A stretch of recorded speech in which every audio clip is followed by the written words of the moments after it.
اعوذ باللہ من الشیطان الرجیم بسم اللہ الرحمن الرحیم السلام علیکم ورحمۃ اللہ وبرکاتہ۔ آج آپ کے لیے اللہ پاک کے ایک بہت ہی پیارے سے اسم گرامی کا وظیفہ لے کر حاضر ہوا ہوں۔ آپ سے گزارش کہ میری ویڈیو کو اینڈ تک دیکھیے تاکہ ہر جملہ آپ تک پہنچ سکے اور آپ اس عمل کو آسانی کے ساتھ کر سکے اور اس سے فائدہ حاصل کر سکے۔ ویوز، اللہ پاک کے اسم گرامی کی بہت طاقت ہے۔ جو بھی اللہ پاک کا اسم گرامی جس کا بھی عمل کیا جاتا ہے، اللہ رب العالمین اس پہ رحم و کرم فرما دیتے ہیں۔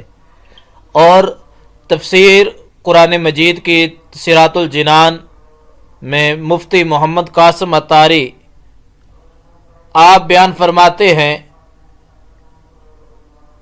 کہ ہر عامل پر جس اسم الہی کا وہ عمل کرتا ہے، ہر اس عامل پر اس عمل کی تجلی پڑتی ہے، یعنی جو جس اسم الہی کا وظیفہ کرتا ہے اس میں اس کا اثر پیدا ہونا شروع ہو جاتا ہے۔ چنانچہ جو وہ فرماتے ہیں کہ یا سبحانہ کا وظیفہ کرے گا تو اللہ تعالیٰ اس سے گناہوں سے پاک فرمائے گا۔ جو یا غنیوں کا وظیفہ پڑھے گا تو وہ خود غنی اور مالدار ہو جائے گا۔ اسی طرح یا عفو کا یا حلیم کا وظیفہ کرے تو اس میں یہی صفات پیدا ہونا شروع ہو جائیں گی۔ اسی مناسبت سے یہاں ایک اور بات آپ بیان فرماتے ہیں جو حضرت ابو بکر بن زیاد رحمۃ اللہ تعالی علیہ سے منقول ہے، اور اس میں حضرت معروف کرخی رحمۃ اللہ تعالی علیہ کے حوالہ سے بات بیان فرماتے ہیں۔ تو آئیے یہی آج کی اس ویڈیو میں یہ بات بھی عرض کر دوں اور ساتھ ساتھ وظیفہ بھی عرض کر دوں تاکہ آپ تک یہ وظیفہ صحیح مکمل پہنچے اور آپ کو اسی طریقے سے عمل کرے اور فائدہ حاصل کرے۔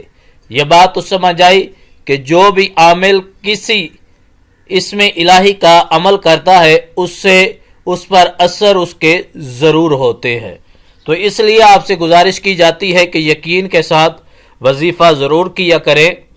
وظیفہ بتانے والے کو نہ دیکھے، یہ دیکھے کہ کس ذات پاک کے اسم گرامی کا یہ وظیفہ ہے یا کس کتاب سے یہ وظیفہ بیان کیا جا رہا ہے۔ آج کا وظیفہ ہے اللہ کی لاریب کتاب قرآن مجید سے، اور اللہ پاک کے اسم گرامی کا وظیفہ ہے۔ تو اللہ پاک ہر چیز سے سب سے بڑی طاقت اللہ کی ہے۔ ہر چیز کو طاقت قوت عطا کرنے والی ذات اللہ کی ہے۔ تو آئیے جو سب کو طاقت دیتا ہے، قوت دیتا ہے، ہمت دیتا ہے، آئیے ہم اس اللہ کے حضور آج مال و دولت کی درخواست کرتے ہیں، یہ وظیفہ پڑھتے ہیں۔ انشاءاللہ اللہ تبارک و تعالی اپنے پیارے حبیب صلی اللہ تعالی علیہ وسلم کے توسل سے ضرور ہمیں رزق حلال عطا فرمائیں گے اور کبھی بھی پھر رزق حلال کی کمی نہیں ہوگی۔ ویورز، آج کل ہم جب رزق کماتے ہیں تو یقین جانیں ہمیں اس بات کی تو خبر ہی نہیں ہوتی، ہم پرواہ ہی نہیں کرتے، کوئی ٹینشن نہیں ہے کہ جو کما رہے ہیں یہ حلال طریقے سے کما رہے ہیں یا حرام طریقے سے۔ میرے بھائی، اگر آپ کے پاس 1000 روپیہ ہے اور اس میں 1 روپیہ حرام کی کمائی کا، تو وہ سارے کا سارا حرام کی کمائی میں ہی جو ہے وہ کاؤنٹنگ کیا جائے گا، سارا حرام ہو جائے گا۔ تو اس لیے آئیے حرام کے لقموں سے بچیں، حلال کا رزق کمائیں، تو پھر دیکھیں تھوڑا سا رزق آپ کے لیے بے بہا بن جائے گا، کمی نہیں آئے گی۔ آپ دیکھیں کہ کچھ لوگ ایسے ہوتے ہیں کہ ان کی سیلری بالکل کم ہوتی ہے، تھوڑی سی ان کی تنخواہ ہے، لیکن ان کا گزارا بہت اچھے طریقے سے ہو جاتا ہے۔ وجہ کیا ہے کہ ان کو اللہ کی ذات پر بھروسہ ہوتا ہے، حلال کی کمائی کر رہے ہوتے ہیں، تو اس لیے اللہ اسی رزق میں، اسی تنخواہ میں برکتیں پیدا فرما دیتے ہیں۔ اور ایک گھر میں ایک طرف لاکھوں روپے آ رہے ہیں۔ میں ایسے کئی دوستوں کو جانتا ہوں جو میرے پاس آتے ہیں اور پوچھتے ہیں، اور وظائف کے بارے میں بھی مجھ سے کچھ وظائف بھی لے کر جاتے ہیں کہ ہمارے گھر میں آمدن جو پیسے کی آمدن ہے وہ تو 2 لاکھ 3 لاکھ 5 لاکھ تک بھی ہے، تو لیکن پیسے کا پتہ ہی نہیں چلتا کہ ایک ہاتھ سے پکڑتے ہیں دوسرے سے ضائع بھی ہو جاتا ہے، ختم بھی ہو جاتا ہے۔ تو ہمیں کوئی ایسا وظیفہ بتائیں کہ جس سے ہمارے گھر میں یہ پیسہ اس طرح جو ہے وہ فضول خرچی میں ضائع نہ ہو۔ تو اس کی وجہ یہی ہوتی ہے میرے بھائی کہ ہم کما تو رہے ہوتے ہیں لیکن حلال اور حرام کا فرق نہیں ہوتا۔ اگر حرام و حلال کا فرق ہو تو انشاءاللہ تھوڑی سی رقم آپ کے لیے ڈھیروں پیسوں جتنا کام کر جائے گی۔ تو آئیے آج سے تہیہ اس بات کا بھی کرنا ہے کہ ہم نے رزق حلال کمانا ہے اور حرام سے ہم نے بچ کر رہنا ہے۔ پھر وظیفہ کرنے کے لیے دوسری بات ضروری کہ آپ نے نماز 5 ٹائم کی فرض نماز جو ہے اس کو لازماً ادا کرنا ہے۔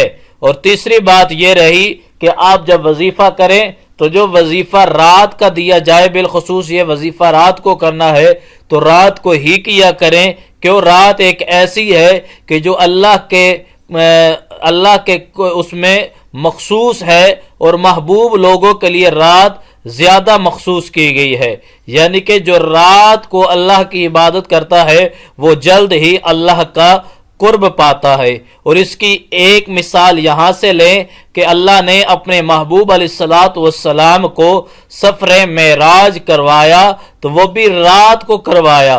رب دن کو بھی لے جاتا، دن کو نظارہ اچھا ہوتا ہے، لیکن نہیں، اللہ نے اپنے حبیب علیہ الصلوۃ والسلام کو سفر معراج رات کو کروایا۔ فرمایا سبحان الذی اسری بعبدہ لیلم، لام کی جو 2 زبر، لیلم تو یہی ہے نا کہ رات کو، لیکن لام کی جو 2 زبر تنوین یہ قلیل کے لیے ہے، تو پتہ چلا رات کے بھی تھوڑے سے حصے میں، تو رات تھوڑے سا حصے میں بھی اگر اللہ کی عبادت ہو جائے تو اللہ سارے دن کے برابر اس کو نیکیاں عطا فرما دیتے ہیں۔ اس لیے کوشش کرنی چاہیے کہ اللہ کی عبادت جو ہے، کوئی بھی وظیفہ ہے، اگر دن کا ہے تو پھر تو مجبوری ہے دن کو کرنے کی، اگر نہیں تو کوشش کریں وظیفے کو رات میں کیا کریں۔ رات کو وظیفہ جو کیا جاتا ہے اس کا اثر بہت ہی جلد ہوتا ہے۔ تو آئیے میں ویڈیو کو لمبا نہیں کرنا چاہتا، بس آپ کے سامنے وظیفہ اور وہی بات عرض کرنا چاہتا ہوں کہ اس وظیفے سے کتنا فائدہ کس ہستی کو ملتا ہے، اس پر عمل کریں اور انشاءاللہ اللہ تبارک و تعالی آپ کے بھی دکھ مصیبت پریشانی جو ہے وہ دور فرما دیں گے۔ حضرت ابو بکر بن زیاد رحمت اللہ تعالی علیہ سے منقول ہے کہ ایک شخص حضرت معروف کرخی رحمت اللہ تعالی علیہ کی خدمت میں حاضر ہوا اور عرض کی حضور آج صبح ہمارے ہاں بچے کی ولادت ہوئی ہے اور میں سب سے پہلے آپ رحمت اللہ تعالی علیہ کے پاس یہ خبر لے کر آیا ہوں تاکہ آپ کی برکت سے ہمارے گھر میں خیر و برکت نازل ہو۔ حضرت معروف کرخی رحمت اللہ تعالی علیہ نے فرمایا اللہ تعالی تمہیں اپنے حفظ و امان میں رکھے، یہاں بیٹھ جاؤ اور 100 مرتبہ یہ لفظ کہو ما شاء اللہ کانا۔ آپ کے سامنے ویڈیو میں بھی آ رہا ہے ما شاء اللہ کانا، اللہ تعالیٰ نے جو چاہا وہی ہوا۔ اس نے 100 مرتبہ یہ لفظ دہرا لیا تو آپ نے دوبارہ فرمایا کہ اسی لفظ کو 100 مرتبہ پھر پڑھو۔ اس نے 100 مرتبہ اسی اسم اللہ کو پھر دوبارہ پڑھا ما شاء اللہ کانا۔ آپ نے فرمایا اسے 100 مرتبہ پھر پڑھو، اس نے پھر 100 مرتبہ پڑھا۔ آپ نے پھر اس سے 5ویں بار فرمایا کہ 100 مرتبہ پھر پڑھو۔ جب اس نے 500 کی تعداد مکمل کر لی تو آپ کا ایک غلام وہ کہتا ہے کہ دروازہ کھٹکا اور میں دروازے پر جب گیا دستخط دینے والے سے پوچھا کون ہو، تو اس نے کہا کہ میں آپ کے جو ہے حضرت معروف کرخی رحمت اللہ تعالی علیہ کے لیے ایک خط اور ایک تھیلی لے کر حاضر ہوا ہوں اور یہ آپ حضرت معروف کرخی کو پیش فرما دیں۔ وہ غلام خادم اس چیز کو لے کر حضرت معروف کرخی رحمت اللہ تعالی کے بارگاہ میں گیا اور خط بھی پیش کیا اور وہ تھیلی بھی پیش کی۔